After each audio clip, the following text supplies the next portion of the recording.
Hello and welcome to the Review of Champions. It's time to talk about the Rings of Power, Episode 4, The Great Wave. With me is Murph. How are you doing, man? Good. How are you? I'm great. Uh, Before we start, I would like to ask you to hit that like and subscribe button and maybe join our forum on Sakar. Sakar is freeforums.net.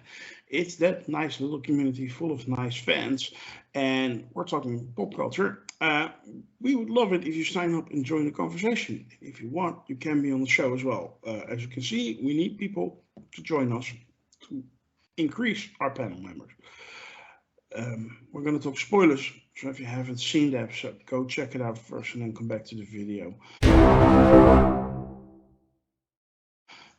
Murph, we're going to talk Rings of Power, episode 4, The Great Wave. Um, I really like this show. I said this on the board.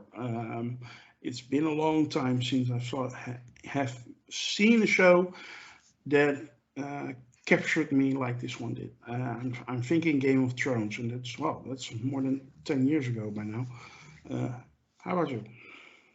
Yeah, same. I I said something similar. Like it's been probably since like the middle of the Game of Thrones era that I've felt this interested or invested in a TV series that I've been watching on a weekly basis. Hmm. It's just you know it's hitting a lot of great marks for me. You know, overall. Yeah, Uh, yeah, I'm sorry. that's mostly in the production value, but I also really start to like the character and the storylines, and it's starting to settle and to become very interesting in a lot of ways. Yeah, there's definite. I mean, we spent a lot more time with the both the Numenor story and the I guess men who were hiding in the watchtower, that whole Mhm. storyline, and that combined with whatever Adar's doing, it Mhm. seemed to be all directed towards the same thing. And it's all, seeming to focus right towards what all these orcs taking over and chopping trees down and building what we can assume is going to be Mordor someday, and Yeah. there's still some mystery involved with like who this Adar character is, but I loved his scenes in this. I thought the actor did great. It's an interesting character right out of the gate. He seems like an elf, like a Mhm. dark elf for lack of a better word, because he's obviously like the father figure to these orcs, but he shows empathy towards them, which is something that I don't even think you've seen between orcs, let alone like anyone else towards Mhm. orcs. So that was an interesting take. And he seems to just be slowly taken over, and he offers the men like, "Hey, swear fealty, and I'll let you live. If not, I'm coming, and I'm going to take this watchtower, and you're done." Yeah. And then pair that with the Numenor stuff and the visions of their downfall and them kind of finally getting on the move of it seems like they're gonna sail over to Middle Earth again and assist Galadriel with whatever her mission is, but she still has to convince all the other elves that anything bad's happening. So that's gonna be interesting. And there also seems to be some like slight civil war esque brewing between the queen and her right hand guy. I can't remember, Farazan maybe.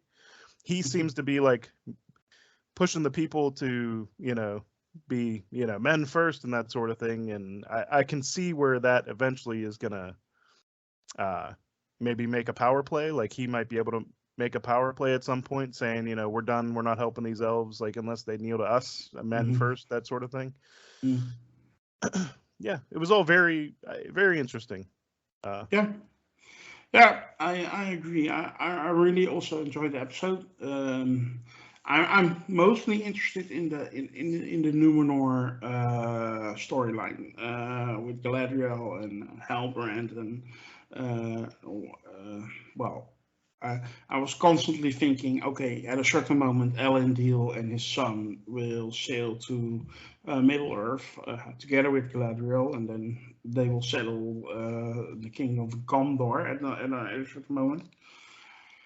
Um, and basically we're seeing how that is becoming a reality. I thought they were really clever. And am I mistaken? But um, The episode is called The Great Wave, and in the beginning you see the destruction of Numenor in a vision by the Queen Regent. Um, and it reminded me of a speech, I think it was done by Eowyn in either The Two Towers or Return of the King, where she's talking about standing on the edge of a precipice and the great waves sweeping the land and stuff like that. It reminded me really of that, to see that happening. I'm not familiar with the lore or canon too much to say if I'm right, but I think Peter Jackson changed it in his movies and gave a speech like that to Eowyn from the appendices that actually belonged to something else. He could have. I'm not an expert at the lore either. I've read through the Lord of the Rings and the Hobbit once, but I actually threw the Fellowship of the Ring on the other night. I kind of fell asleep halfway through just because it was late. But I've been really. This show has really sparked me wanting to revisit those movies and just this whole world again.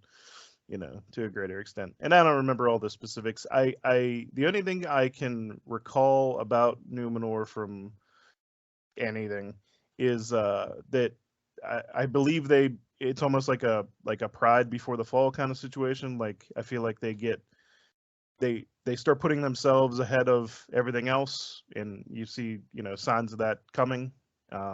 Just really happy with themselves, patting themselves on the back, and then it's kind of a religious allegory in the novels, I believe, where they're very prideful and they get destroyed. Kind of a Sodom and Gomorrah situation of just wipe them out and then that'll teach them because they're dead now.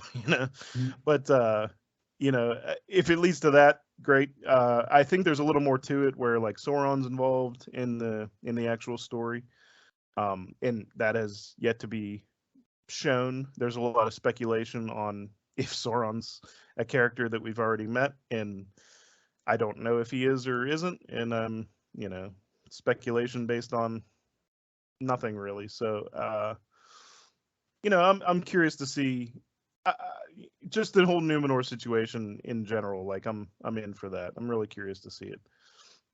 I also really like the Elrond Durin stuff. I love the dwarves. I don't know what it is about them, but I just like their whole aesthetic, their style, their basic stance in life. And to see more of that was a welcome addition to this episode as well. Yeah. The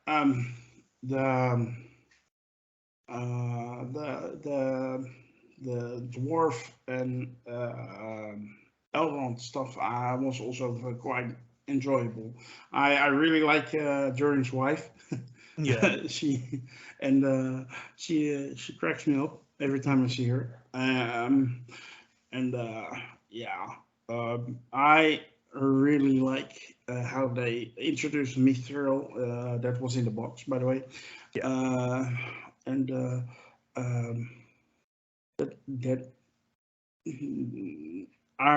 Durin is. I really like this, the fact that you get to see like Khazad-dûm in all its glory. Yes. I mean, we've seen it, of course, in the Fellowship, all broken down, full of bodies from orcs and stuff like that, and a dead dwarf here and there. But to see it in all its glory, it's amazing. And I hope we get to see more of that kind of stuff. I mean, like I say, the design of Numenor is fantastic. The design of Khazad-dûm is fantastic. I really like what they're doing with the landscapes. When I watched the original trilogy from Peter Jackson, the landscapes was a very important part for me of those movies. The look and feel of Middle Earth. And I think it's so great that they bring that look and feel, that they somehow managed to grab that and bring it back for this show. They really put care into that, and I can only commend them for doing that like that. I really am impressed with how they made the show. It costs a lot of money, but it shows. And Yeah, I really dig it. Yeah, I agree. I think it's both a visual and like a musical thing. You know, the thematic music behind each different backdrop, different character, like it all has a very particular feel to it. Where like if you're following the Harfoots, maybe it's a little light and fluty, and then you get to the dwarves, and it's a lot of bass and drums and that sort of thing, and it adds to the aesthetic so much that you could just get pulled right into the show. For me, at least. Um, yeah. Props to hold on, I wrote his name down. Peter Mullen, who plays the King Doran, the father character. I couldn't remember where I knew him from, and he was in Ozark, along with a whole bunch of other stuff. But he was Jacob Snell in Ozark, the old drug dealer. I think I don't remember, but he's great. Like the second like I heard his voice, just the tone and the conversation between the king and the prince Doran. They're both named Doran, I believe. Um, it was just a really cool scene, and I thought it was really well acted, and held a lot of emotion. So I really like that part as Mm, well. yeah, yeah. I keep coming back to the visuals. I really loved when the leaves from the white tree were dropping. Oh yeah, That was a gorgeous scene, and yeah, it's there are so much moments that already stick in my head. Like, oh, that looked awesome. That looked awesome.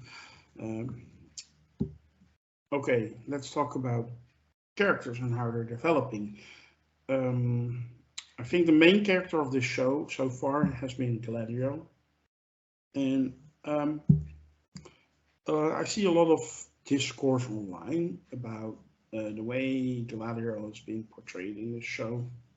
Um, I personally don't mind how they're doing it, but I can see where the critique is coming from. Galadriel in the movies was like a cerebral figure, like almost like a Maria, the mother of Jesus kind of figure, yeah, and now she's more like a warrior princess, an action hero. And a lot of people have trouble with that. I personally don't. I mean, she's now like 4,000 years younger than she was in the Lord of the Rings trilogy. But what's your view on that? yeah. The s- her wielding a sword more than something a little more intelligence based. It doesn't bother me really. I think the crux of her character is kind of her transition from this uh like stubborn bull in a china shop person with a cause to what she hopefully winds up becoming by the time the Lord of the Rings happens, which is kind of this old sage, you know, um, more of a lot more relaxed and a little more cerebral of a character than she Yeah, is right now. She's very blunt in yeah. in these episodes. It reminds me a lot of the angry young man becoming a wiser older man Yes. theme. I mean, only it's done with a woman this time, Yeah. which I don't mind. Uh, so I can only speak for myself. You're pretty young, but I'm already quite older. And yeah, I'm not the same person I was like 30 years ago uh, when I was in my teens.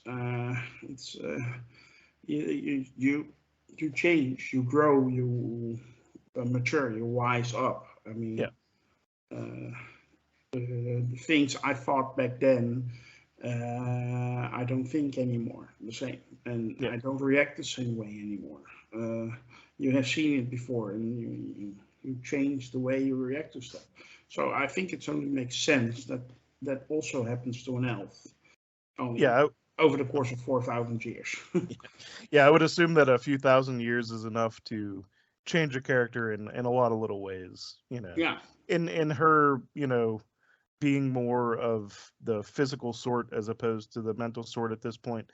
I mean, she's an elf, and I would assume that all the elves would be able to kind of balance this sort of capabilities. I mean, we saw Legolas do so many magnificent things, and he's significantly younger, presumably, than Galadriel. I just assume.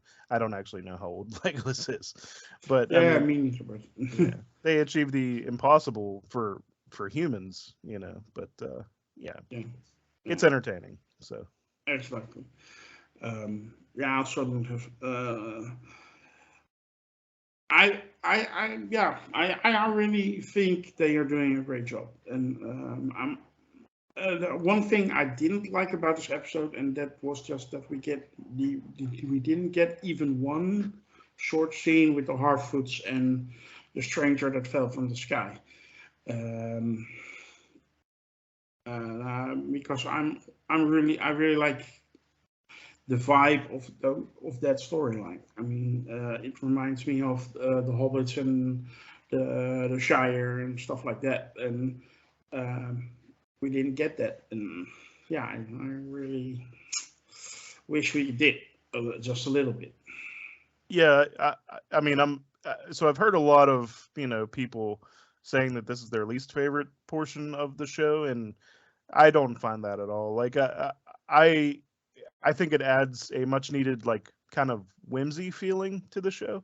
It adds mystery as well with the stranger, but like the Harfoots are just fun, to watch, to listen to talk. You know what I mean? Um, I always like. I mean, the Shire is such a happy place, and the Hobbits are just kind of a happy, generally happy people. In there's not a whole lot of like lightheartedness in Mhm. the rest of the story that they're telling. So I like that there are these little moments with the Harfoots that are just kind of quirky and whimsical and Mhm. not overly serious. Now maybe that'll all change if the stranger reveals himself to be something darker than he is, but I feel like it won't. I feel like even if that happens, like the Harfoots will, even if they hit a hurdle, they'll come out on the other side laughing and smoking their pipes or whatever. Mhm. Yeah, I missed them a little bit in this episode, but Yeah. the last episode they kind of put uh the Watchtower group on the back burner, and this one I guess they put the Harfoots just to try to push the other ones a little bit. So it Yeah. makes sense if they take that approach. Yeah, we did get in return the first, well, I wouldn't say major action scene, but it reminded me a lot of the end battle in the Fellowship of the Ring, where those orcs are chasing the elf, the human woman and her son through the forest, and they make excellent use of the orcs' hatred for the sun in this scene. Uh, I thought it was at least entertaining at that moment. Yeah. Mm, yeah, it's really coming together nicely. I'm actually curious when we will see the first time when those storylines intertwine and we see a different dynamic being created. Mhm. Uh, Yeah, the long take of Theo, the young kid, sneaking out of the village as the orcs are all searching bushes and kicking doors down and beating each other or whatever. I loved it. I love a good long take, and I felt like once it always takes you a couple of seconds to realize that's what they're doing because it's a long take for a reason. And whenever I realized that's what they were doing, I mean, it's just like I'm watching everything, watching the background and seeing all these little things, and it's always so cool to watch directors use that or to yeah, make that a scene. And I had a lot of fun with it. yeah, it was felt like one long shot. No doubt they had more shots in it, but at least it felt like one long shot, and that Yeah. was really well done. Um, did you notice anything which you didn't like about this last episode? The only the only thing that started to grate on me a little bit was just how blindly stubborn and non-diplomatic Galadriel was. It's like it doesn't take a genius to realize you're not going to get anywhere like this. Like and she should have known that. By the end of the episode she realizes it. But it's almost like the first encounter with the queen didn't go well whenever you tried being pushy. So why would the second encounter with the queen go well if you're trying to be pushy? It was just like, you should Yeah, know but better. I think it's a little bit the arrogance of Galadriel Yeah. that she still holds within herself. Yeah. Has within herself. I mean, she's an arrogant person. Yeah, and it's I don't know definitely if you can call an elfin person, but an arrogant character, and and that shows she still needs to learn her lesson. they definitely want, and they're definitely trying to show that she has flaws early on, so that she's not this, because she's not a side character in this. In the Lord of the Rings, she was kind of a side character. She can be perfect in that. Mhm. If she's perfect in this, it wouldn't be that fun to watch. So Yeah. I appreciate that they're showing this growth. It just felt like me sitting there going, why are you, why would you think this would work? Of course you're going to wind up in jail. You know what I mean? So I don't know. To Yeah. see that compared to what's the guy's name? Halbrand. To see just the way he's easily manipulating people, which might lead to some darker things later on. But it was just like get a clue, like that was the only thing early on in this episode. I was like, come on, don't be this stubborn, like you're not going to get anywhere like this. Yeah. But other than that, I'd say just not checking in with the Harfoots just for that fun little anything. But there wasn't much. This is another like really great episode for me. It started off a little setting. The first couple episodes maybe were setting all the pieces in place and getting you used to this world, and the last 2 episodes have been great as far as I'm concerned. Yeah, we're already halfway through the first season, so yeah, it's going fast. Of course, they dropped the first 2 episodes in the first week, so it doesn't feel like that. But we're already halfway through, so I still hope they keep this up. Yeah, I just wanted to say something else just came to me. And I get that they could logic it out by saying Elrond is just really learned and all this stuff, but the way he immediately knew where to go with that mine and what to say to get through the password just felt a little like, I get it, he's an elf and he's well learned, but how did he know this?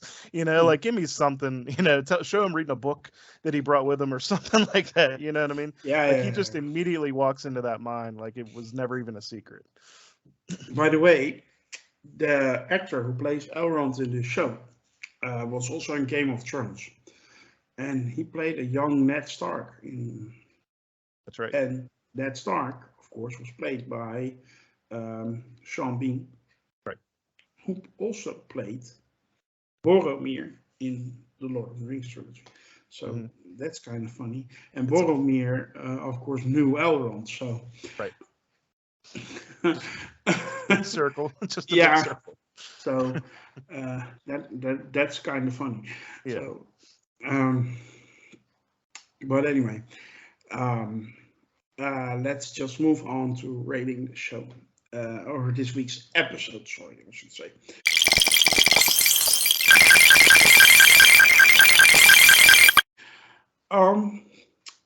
Perth, what number would you give episode 4 of The Rings of Power? I'll give it a 9 out of 10. Just probably one epic musical score away from giving it a 10 again, but just a 9 out of 10. Yeah, I'm sorry. I'm gonna keep sticking on 10 out of 10. I don't hate it. Yeah, there's just not much I can fault the show, and I'm actually trying to nitpick. I'm not nitpicking. I'm trying to nitpick, just to have like some kind of critique on the show. So I'm not come across as a total fanboy, but I am. I admit. So 10 out of 10. Yeah. So yeah.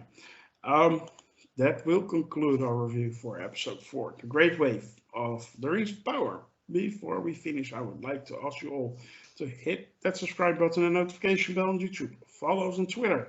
Like our Facebook page. Join the forum on Sakar. That way you will never miss us, and we won't have to miss you. Bye.